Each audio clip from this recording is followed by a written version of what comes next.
Had a big milestone around the world. The number of people who have received the COVID-19 vaccine has surpassed the number of total confirmed cases. There are still people all across the United States and here in Michigan struggling, though, to get an appointment for that vaccine. Yesterday, we told you about some of the specific struggles that rural communities face. Justin Kolar talked to a man in Newaygo County about his experience and joins us with that. Justin. Yeah, Teresa and Casey, the man I spoke with said he feels like he and his neighbors are being left behind. And health officials from Newaygo County say it's hard to give people in that area confidence when so few doses are actually coming in.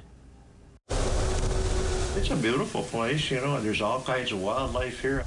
For everything this place, Newaygo County has to offer, It's just, it's pleasant, it's quiet. Easy access to COVID-19 vaccines isn't one of them. We have a limited supply. That's just how it is. That's Dr. Jennifer Morse. She represents District Health Department number 10, which serves several vaccine-limited counties. You might notice that, for example, Newaygo County, and I haven't looked at the state numbers recently, but you may notice that the number received in one county might be lower than the number administered. And again, that's because the number received might be counted in one county, but then those vaccines are shipped to an out county and then administered there. It's trying to address a flood with, you know, a toothpick. We just can't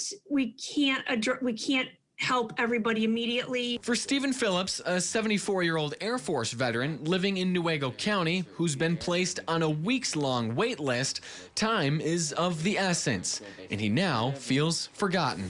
To me, it just seems like they're more concerned with people in the cities than they are if you live out in the woods. Take a look at the numbers. Rural counties like Newaygo and Allegan County receive and administer fewer COVID vaccines than their more populous neighbors. The state continues to work on coming up with a system to really equitably distribute vaccine, not just based on population, but also on vulnerability indexes.